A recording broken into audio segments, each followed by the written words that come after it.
It was an exceptional game. FPX in full control, in the full driver's seat, drafted a composition that allowed them to take the reins of the game right from the get-go, and they took it to the house.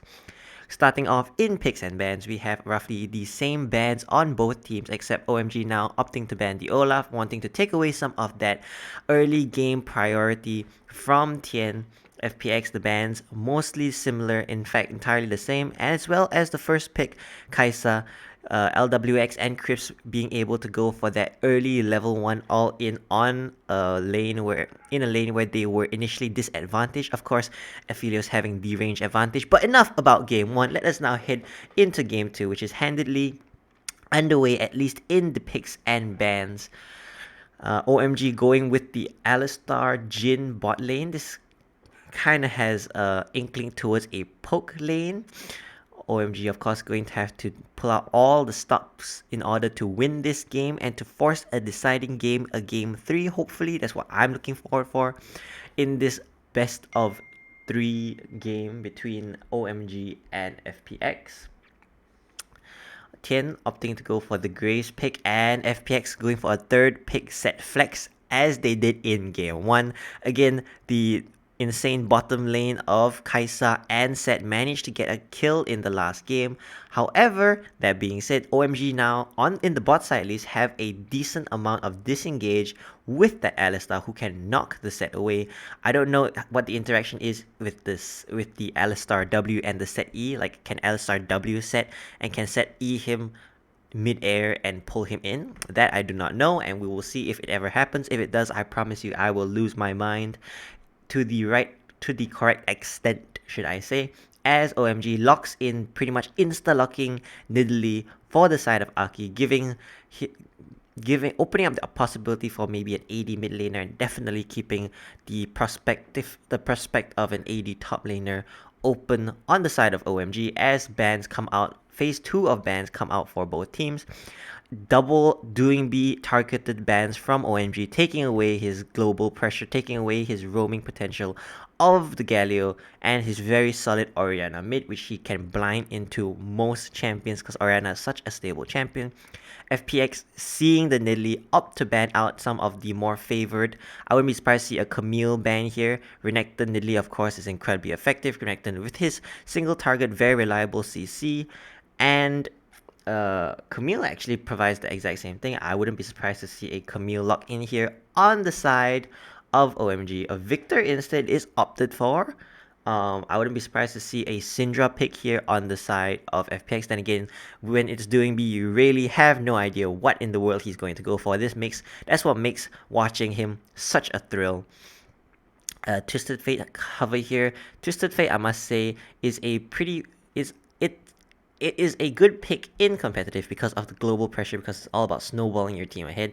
And FPX's team composition right now is really, really quite much about getting ahead, building momentum, snowballing the game out of control, not wanting to scale, not giving OMG the opportunity to get to the late game with their Jhin, with their Victor. As we saw on screen, they're doing B seemingly quite excited to be whipping out the Twisted Fate, which has lost some of his tankiness and his durability due to the sad disappearance of Rod of Ages. Many champions like Swain, like Rise, are feeling the effects of that item not being there, as FPX opting to lock in the Camille instead to try and deny it, I think, from New, to deny that Nidalee and Camille combo, while New, seeing it, opts to go for the Jax in response, as both teams lock in their composition. Looking at this now, both teams have... OMG's got a nice little split push poke composition going on here with a good amount of disengage. This very much mirrors Suning's composition in Game 3 against Damwon Gaming in the World Finals, while FPX Nuguri is going for the teleport ignite that we see so often nowadays, as 3 more seconds before everything is locked in and we are absolutely sure. However, that being said, I think everything is sure right now as the coaches leave the stage. Looking at FPX's team composition, they most definitely have a pushing mid lane, and Doing B is going to want to be able to use that priority in order to move around the map and impact the side lanes. LWX and Crisp with the Set and Kaisa versus the Alistar and Jhin, they might find it quite hard to make plays on the bottom side of the map, considering Alistar has such good disengage and has tons of CC. Alistar really thrives more as, in my opinion, Alistar really thrives more as a disengaged champion as opposed to a full-on engaged champion. In order to engage, he has to use two spells. He has to close the gap at W, and he has to Q at the perfect timing. However, in order to disengage, he can Q first, knock you up, and then W, get you out of here. Looking at the runes chosen by both these champions, I think a lot of this game is in true FPX fashion. On the side of FPX, going to revolve around Doing B.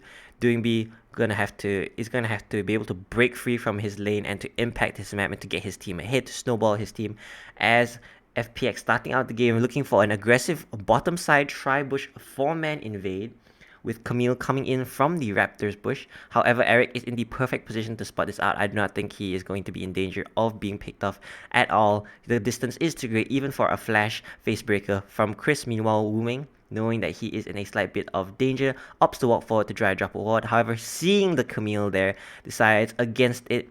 Chris going for a deep, kind of unexpected ward behind Wolves and blue buff wall.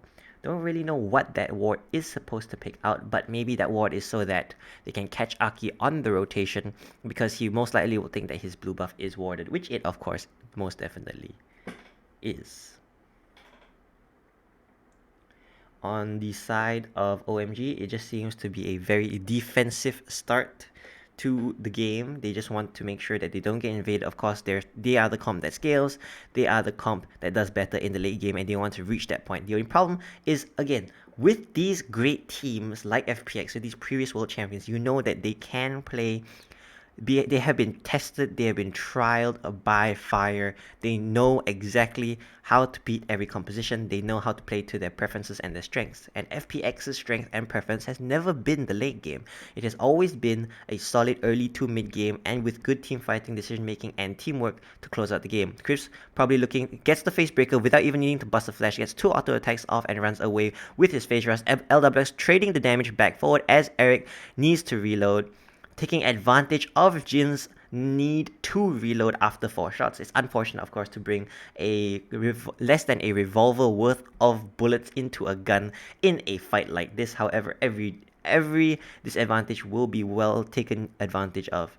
On the side of Tien, a very interesting clear as he takes blue buff, he takes Krugs, and then he opts to walk straight towards his red to make sure it doesn't get counter jungle, I presume.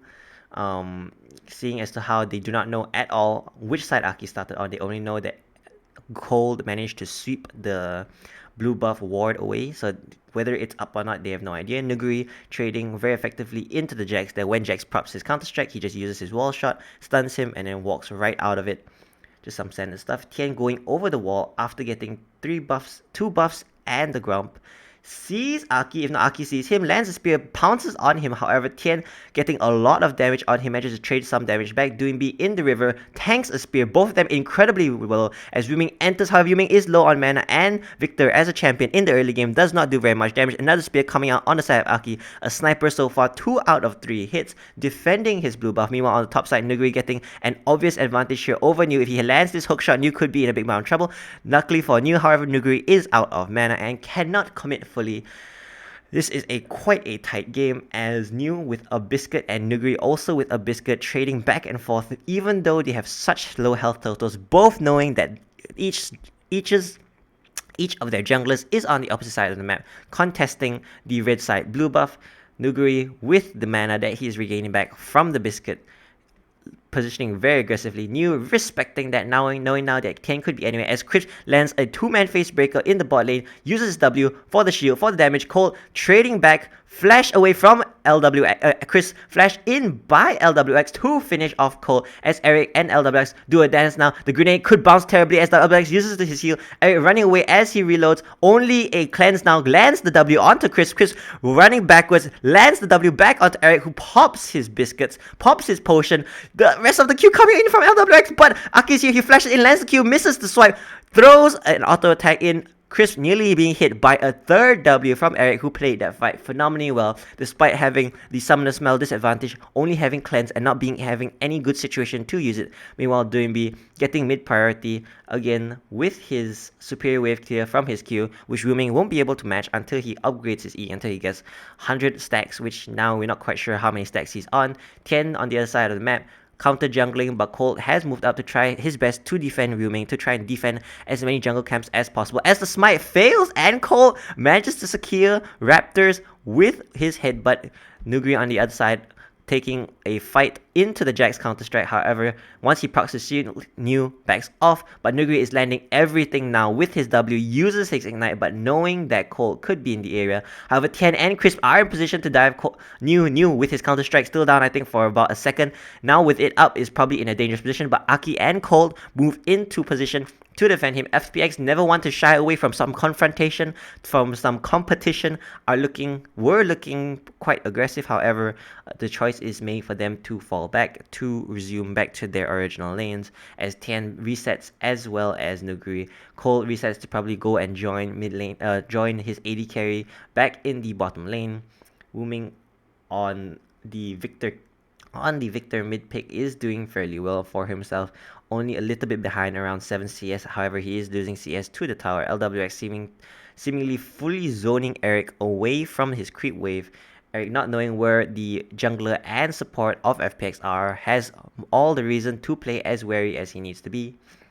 Meanwhile, Tian continuing to clear his camps. I must say that despite the fact that I think I see Tian much more often in the jungle farming his camps than I do see Aki. Aki is doing a fantastic job pressuring the map and ganking and pressuring his lanes, looking for an opportunity to gank bot lane, however does not get it. Opts to secure the the Scuttle Crab in bot side river. As a pretty, I think, so far, OMG, despite being at about a 500 gold deficit, are doing a pretty good job right about now. Playing towards their late game power spike, playing towards their strength. Of course, Aki, as he starts up the dragon, not the same cannot be said for every member of OMG, of course, as New is kind of suffering up there, with Nuguri having over double his CS at 7 minutes into the game. Something is definitely going to need to be done, as that Camille is going to just run rampant. That Camille is going to be a huge threat, and Jax is not going to be able to... Oh, and unfortunately, he auto-attack reset kind of whiffs over there. He doesn't manage to land his W on the stun. Nuguri Tian continue to ransack as much of Aki's jungle as possible. If he gets an inkling that Aki is on the bot side of the jungle, he'll hit straight for the Raptors. And if he's feeling kind of greedy, he probably will go for the Krugs as well. Aki, looking to secure his red buff, OMG collectively makes the call to back off as Aki runs towards his bottom side jungle, most likely to try and take FPX's red buff, or look for a gank on the bottom side, as Crisp is up here and the AD carry for FPX LWX is in an unfortunately uncomfortable position, as New getting 3-man gank. Oh, I was gonna say 3-man including Tian. However, this actually turns out to be a 4-man gank, as New is completely helpless under tower, gets shut down, gets executed by Tian, who was, I'm pretty sure, happily farming his Krugs. Meanwhile, on the other side of the map, LWX manages to secure the red buff, counter jungling Aki in a way, because that red buff should have been Aki's. Doinby with his first ultimate runs up top lane, helps secure New. New is in a world of trouble, and FPX, this is a new style. Like we said in the last game, normally they play towards their bottom side, normally play towards snowballing LWX's lane, getting him to carry, but now with Nuguri, with a world champion caliber, another world champion caliber player on their roster. Of course, Khan and Kim-gun of last year were definitely world champion caliber as well, but the playstyles are just so different. With now Nuguri, they are more than happy to put more pressure into his side of the map, to give him more of the responsibility to carry, while LWS can take a backseat, can take a load off and not feel so much pressure being the main carry all the time, as that kind of pressure can really get to you, especially when teams recognize that you are the main focus of the team of FPX. They will definitely try and take advantage to try and set you behind. Overall, I think so far FPX has shown a great ability to adapt, as their playstyle is basically done a complete 180, a beautiful shift I see over there on the side of FPX, who have now ballooned their gold lead to a 1.1k about 1.2k gold lead, 700 more gold than it was at 7 minutes. A phenomenal job so far, as Dragon is coming up in the next 2 minutes and 30 seconds. Rift Herald, of course, taken on the side of FPX, who have immense top lane pressure. New, having pushed in his wave, knowing he cannot contest Nuguri for the wave, opts to secure the Staccato Crab in the river, gets spotted by the bush from Tian. Tian holding his blue buff for Doing B, who is just pushing wave after wave on the tower. Wu Ming, of course, is doing a great job keeping up in CS. I'm pretty sure he has gotten his E augment now and will be able to counter the push of Doing B as Nuguri goes for a very aggressive stun under the tower. New taking advantage of that, pops his ultimate because he felt the imminent danger. Nuguri trading back with just short burst of his Q part 2 and most handedly winning the fight as Cole is revealed to be up here. Tian opting to pop the Rift Herald in the top lane. FPX is in position, however, in the top side with Crisp up here as well. Doing B teleporting back to base, not having his ultimate coming up in a very short 15 to 30 seconds as the Rift Herald will most likely get a second charge here as OMG has completely evacuated the top lane, leaving their towers to the mercy of FPX, who could honestly have likely gone for a tier 2 tower. However, FPX, not wanting to be greedy, not wanting to take advantage of the hospitality of OMG, opt to leave with their one tower, with their 5 plates worth of gold. In the mid lane, Doing B with his blue buff having an easy time clearing the wave, but the same can be said for Wu Ming as well, who with his own blue buff and his improved augmented E is having the time of his life. Eric likely to go for a W here? No? I feel like OMG, instead of rotating people top perhaps, as Doing B alt bot Eric with a beautiful cleanse, nearly instantly, not losing a step. Cole pops his ultimate and just waltzes out with his resistances. Doing B attempting to make a play on the bot side, trying to get a pick 30 seconds before Dragon starts to secure a handy, to make sure that they can confirm the securing of a Dragon. However, coming up empty with Eric popping his cleanse. Degree jumping in with his ultimate. Tian is there as well as Doing B, but he has cleanse as well. Unfortunately, the long range poke of the finishing him off with the long range abilities of the Q from Twisted Fate, of the ultimate from Graves. Degree just needed to lock him in place and back off, but then, to the credit of OMG, Wu Ming is tanking a bullet for New, who manages to push in the wave, soak up some of that much needed experience, get one of those tower plating, get himself slowly back into the game to be able to fight this monstrous Camille, who has a Triforce, while New, forced to go all the way back to his Krugs to look for farm, only has a Sheen. He is in no position to fight the Camille. He's in no position, in fact, to fight, I think, any member of FPX right now, except for Crisp, of course. But if in the off chance that he loses to Crisp, which there is a chance of, I mean, you wouldn't be too surprised. He's been set so far behind this game. Is Nuguri is just simply having a field day with him. A proper demonstration of superior judgment, as Shen would say. Now, Cold is rotating up to the top side of the map, looking to secure vision, looking to perhaps defend Aki, I'm not sure who popped the blast plant over there. I think it was Nuguri who manages to knock Cold back, disrupting his WQ combo, using his hook shot as soon as he notices that there are actually 3 members of OMG lying in wait in the bush, knowing that he's going to try something cheeky and sneaky as that.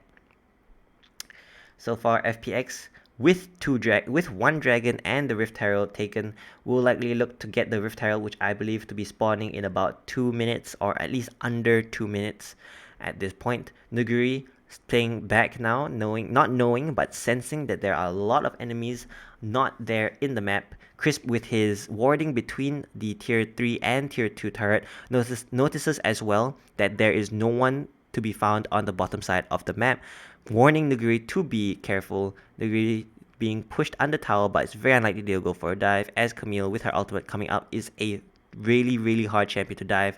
2 shields and a moment of invulnerability, as well as being able to pin you on the tower. Eric, meanwhile, forced to concede CS and play things in the bottom lane due to his support roaming up to the top side. Tian looking to find something in the mid lane, but it's quite unlikely that he will be able to find anything. It's a good look because Wu Ming has his cleanse on cooldown, and I bet you FPX with their timers know that. However, with the safety that the upgraded E provides for Wu Ming, he just manages to clear the waves incredibly safely from a distance. Nuguri looking to get secure deep vision, looking to ensure that he is safe to pressure New in this top side of the map. New with only 2 of his Triforce items, and with Nuguri having a Triforce for a while now, he has yet to back, he has yet to use the item advantage. As for what seems like the 4th or 5th time in the game, Tien is securing Aki's top jungle, as the entirety of OMG's top side is claimed and owned by FPX, by Tien, as Nuguri goes for a hookshot under tower, uses his ultimate to dodge the counter-strike. Crisp coming in with the face breaker, with DR, using his W shield to tank the tower shots, and a very, very, very, very clean dive on the side of FPX to secure tier 2 tower, secure New, and secure the Rift Herald. Meanwhile, on the bottom side of the map, OMG is looking kind of lost as Doingby teleports into God knows where.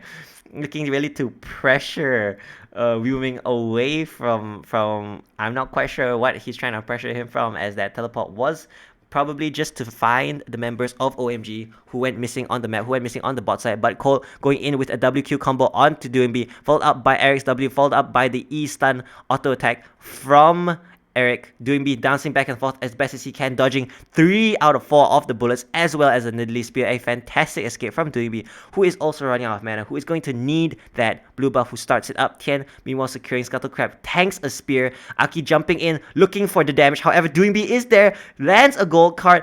Tien kiting away, unfortunately doesn't manage to dodge away from the spear. Aki, a real sniper with this, as individual outplays are being done by OMG. Aki, a true sniper, landing every single auto attack. LWX incredibly deep, having to use his ultimate and his E to try and close the distance from Cole. Forcing his flash is Eric with the W coming in and stealing away the blue buff from FPX.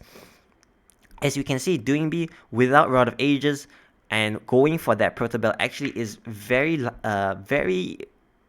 vulnerable to running out of mana after very, very short plays. Meanwhile, Yuming now with FPX's blue buff in his hand is able to just spam his spells. OMG, after many outplays in the top side of the map of FPX's jungle, managed to secure the tier 1 middle tower. This could signal the comebacks that we've all been waiting for, as OMG equalized the towers in the entire game 2-2-2. Overall, I must say that in terms of overall macro, I feel FPX have the advantage. They are making their plays pretty well as a team. However, OMG seems to have a lot of individual outplay potential, as Aki is actually deadly with this Nidalee, playing very confidently, playing very effectively, in fact, as New 60 CS down, finally completes his Triforce. 3rd dragon of the game, going over to FPX as Tien secures it without contestation from the side of OMG. OMG now with only a 2.8k gold lead. Yuming, sensing that he is in danger of being Dovin, wanting to try and defend his tower, opts to use his ultimate to clear the minion wave. Alas, it is all for naught, as Doingby simply uses his blue card and takes down the mid lane tier 1 tower, allowing for there to be less safe spots for FPX. FPX sending 3 men to the bottom lane to allow LWX to secure this bot side tower. And again, in terms of macro, OMG is nowhere near the bot side, nowhere near the point of contestation.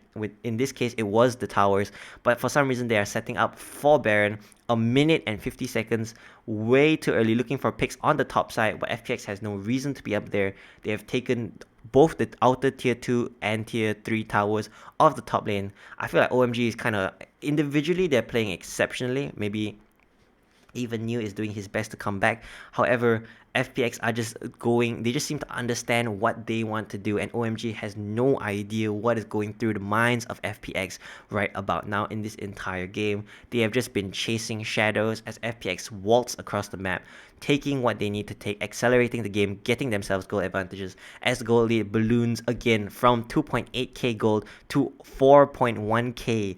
The 2 outer towers falling were a big swing on the side of FPX, and they were completely uncontested. As Nuguri looking to continue to pressure the bot side, FPX shift their lanes around, sending Nuguri with his teleport towards the bot side to gain pressure, keeping Doingby mid to secure mid priority, and sending LWX up to the top lane to get more priority in the lane and to give him farm. as Dragon is spawning in 3 minutes and Baron is spawning in under 30 seconds in a second. Under 30 seconds.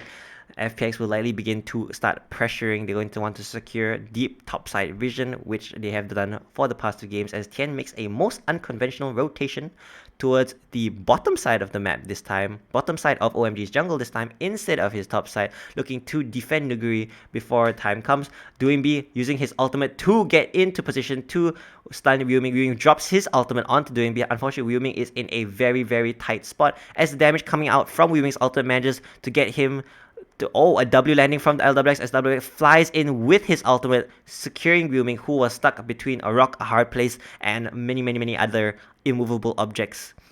He was unfortunately much overextended against a Twisted Fate, as Twisted Fate backs now a reset of 3 members on the side of FPX, looking to come back onto the map with items, with vision, with their advantages, and to put pressure this Baron, forcing OMG to either give it up or to take a fight.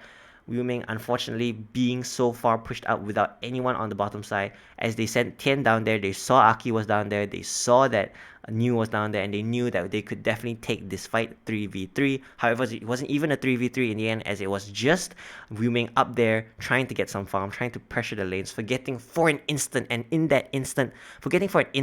Twisted Fate was in this game, and for that instant Doinb makes him pay, sends him back to base. I must say that overall this has been a pretty slow game, as FPX have shown the ability to just slowly suffocate their enemies, ballooning again their gold lead to a 5k gold lead. The gold lead is just seemingly steadily going up and up and up in favor of FPX, who are just playing the map much better. Nuguri getting every bit of resource that he can from the bottom side of the map, preferably from the neutral side or from OMG's jungle, as FPX will likely look to push down the mid lane and then look to secure again top side vision in OMG's jungle. Doinb securing his blue buff this time uncontested without fear of it being stolen, moves to the top side with his teleport, with his ultimate, a semi-global and global mobility spell. He is able to join any part of the map. Wyoming looking to run up to answer his pressure, as doing FPX reset yet again. In this part of the game, I feel like actually in general this game has been going pretty slowly compared to game 1. However, I'm pretty sure that we are on the edge of action. It is the darkness before the dawn in terms of action, ladies and gentlemen, as both teams, I am fairly confident, are about to explode into an all-out brawl, as OMG sent 5 men towards Nuguri, not wanting to allow him to escape. Aki again with his sniper prowess manages to land his Q onto Nuguri, who is flash WQ'd by gold, taken down by 5 members of OMG, who managed to secure the top lane pressure, managed to get 1 member off the map, and are looking to take Baron. Meanwhile, Crisp and LWX securing mid lane tier 2 tower on the side of OMG, while Tian and Doinb secure Dragon. So while they did lose their top laner, they secured a tower and a dragon, and now FPX are in a perfect position to come and contest this Baron. Without their Jax there, they lose a significant portion of damage, and their team isn't really a very good Baron taking team, as LWX is chunking out New, who's forced to use his ultimate. Doinb rocket belts in, tries to land the gold tower, but goes into the counter strike. LWX ultis into him, flashes to chase after New, and takes down New, while the rest of FPX rout OMG away from the Baron. Unfortunately, Chris face checks into a pink warded tri-bush and gets collapsed on by 4 members of OMG, but it is too late, as Nuguri has respawned looking for vengeance with his ultimate available. Tian Gale forces forward, Gale forces towards Tian to try and finish him off, but is finished off in return, while LWS is having a 1v2 situation in the backline of OMG. However, he is most handily winning this fight, as Wyoming tanks an entire Icathian Rain to the face, nearly sending him back to the fountain in the fastest fashion possible. FPX playing the map phenomenally, letting Nuguri get caught, getting a tower, getting a dragon, and still making it in time to contest. Meanwhile, Nuguri, drunk off of the high that was that game, goes for that was that entire sequence of events, opts to go for Baron by himself, barely losing any HP, as LWX playing this fight phenomenally. Doinb seeing that New was out of position, tried to rocket belt forward and get him. However, a flash coming out from New forces LWX to flash as well, and Chris corralling them towards towards LWX, face checks into the bush, unfortunately, too aggressively. They had no vision on that bush. The entirety of OMG collapsed on him altogether as Aki and Wuming are split up from Eric here. LWX running forward, Aki using his Zonias, but not being able to buy more time than the Zonias provided, being autoed to death by LWX, who turns onto Wuming, forcing Wuming out of flash. However, Wuming being able to save his flash is probably an incredibly good thing as they line up for the Baron dance yet again. Nuguri, despite all this, despite being 4-man ganked actually, as New was defending mid lane against LWX and Crisp, is still way ahead in terms of items compared to New, at about 1 2/3 of an item ahead of New, who only has an item and a third. New is suffering down there as FPX take a fight onto Eric. Eric chunked out of the fight, Doinb positioning very aggressively, stunning up Cold. Finding a very hard Cold is to run away from this Doinb as he gets altered back into Doinb. However, whoa, a really close shot there on the side of Eric. Crisp, in spite of technically him being a tank, is not as tanky with only one item, being forced back to the base. However, he will be able to get back here incredibly quickly with his Dead Man's Plate movement speed bonus, as Nuguri continues to ransack the bottom side of the map, and the gold lead continues to balloon. It's currently at an 7.9k gold lead towards FPX. This gold lead is simply ballooning and ballooning and ballooning, and everything in the bottom side belongs to Nuguri, who lands his E, gets part 2 of his Q onto New, and basically almost one-shots a half of his HP, lands an auto attack, gets the tactical sweep on him, and just like that, New is reduced to 1/10 of his health point total, as Aki and Wuming positioning up here to try and get a kill on to whoever comes. In this case happens to Doinb. I have full faith in Aki landing the spear between the minions, as Doinb uses his blue trinket but uses it on the wrong bush. No other member of FPX is up here to save Doinb should this go wrong. The only problem, however, is that Wuming does not have a reliable form of point and click CC that can assure Aki his Q. If he could just stun Doinb, Aki would finish him off for sure before he even has the opportunity to use his Zonias. Meanwhile, on the bottom side of the map, Camille is at that point. Well, we'll go back to that in a second, as Doinb that dodges away from the Q of Aki. LWX flying in from the side. Doinb ulting. Where's he ulting to? Ulting about a distance of 2 flashes. Tries to secure the blue buff away from LWX, but LWX is like, nah, buddy, I saved you. I get the rewards. I get the gold. I get the blue buff. I get everything. As Doinb forced to get his man off of Baron with blue cards.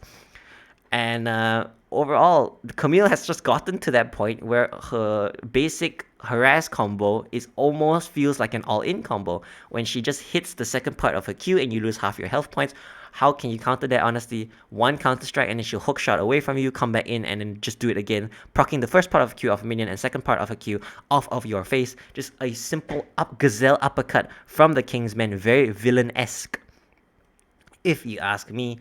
As LWX is honestly, LWX is looking phenomenal on Kai'Sa, flying in at every opportunity possible. Even if Doinb seems out of position, FPX is just in position, in the shadows, on the sidelines, to try to capitalize back onto the game, as this game is going quite a bit longer than the first game, really at the 28-minute mark before Dragon Soul is taken, as Doinb flashes 2 steps, still managed to get knocked out by Cole. Cole trying to run out of the fight, and Eric ringing out the bullets as New jumps in with his 2-man stun, getting Doinb killed for Eric. However, Nuguri comes in, lands the tactical sweep. However, he just jumps into a whole horde of CC as he is CC chained to the ground. Eric running forward very aggressively, using his Gale Force. LWX forced to run away as he goes back and forth. LWX outplaying Eric out of his mind. All the movement abilities in the game, use ultimate, use Gale Force to use, flash to use, just his E use, as Eric couldn't find LWX, could only see the after image of LWX as he kited back and forth. A immense, insane outplay. LWX outplaying Eric in front of the entire OMG squad. That was phenomenal. That was immaculate. That was perfection to my eyeballs. As Aki strong enough now to jump onto Tian, looking to win the fight even without landing his spear. However, Tian using his stopwatch Oh, Aki using his flash, but Ken shotguns him in the face, puts down the Cougar. Unbelievable as doing the unfortunate flash here. The flash is in place, practically allowing Gold to land his Q. New here with his flash, landing a two-man stun as LWX seemingly in a terrible position, kites back beautifully, and Nuguri jumping in, just getting chain CC'd by the Victor, by the Alistar, by the Jax, and Eric Gale forcing forward aggressively into LWX, uses E to close the gap, uses his Gale Force to get some damage, using his ultimate away to get the shield, flashing out and landing the last auto attack he needed in order to proc his passive. A beautiful execution of just if it wasn't the name of a spell, I would call that entire sequence of events a supreme display of talent. As LWX, he might have been neglected for much of the early game by FPX. All the attention might have gone towards Nuguri, but now he is definitely making use of whatever he has and is being incredibly self-sufficient as he's running forward behind Crisp, layering auto attack after auto attack, using his ultimate to fly into the back line with the Infernal Soul, just doing tons of damage, proccing News Sterox with a auto attack, and the game looks to be ending out here. A very, very quick end to what on the outside seemed like a pretty stable game, as LWX looking for more kills, forcing out his stopwatch. Someone better end the game before his KDA gets taken down by New. Perhaps the most deserving member of OMG, aside from Aki, who played a phenomenal game. New, of course, having to tank all the attention from FPX from 2 games. I feel like he kind of deserves that 1000 goal shutdown. It's just a shame that he didn't really get to use it to its maximum potential as the game was brought to an end. So while the game looked kind of slow and looked like it could go either way if we didn't look at just the goal lead, while the goal lead was ballooning out of control, the game looked to be quite kind of up in the air, because if it was me from like a year ago, I'd be like, this game looks kind of even, honestly, because I didn't look at goal leads last time. So overall, FPX, a phenomenal showing, very, very handily, very, very securely winning their 2 games versus OMG, not letting either game go past the 30-minute mark. And just like that, the game has ended. I'm not quite sure what game we're going to stream next, ladies and gentlemen, but thank you so much for watching, and we'll see you in the next video. Have a good weekend, everybody. See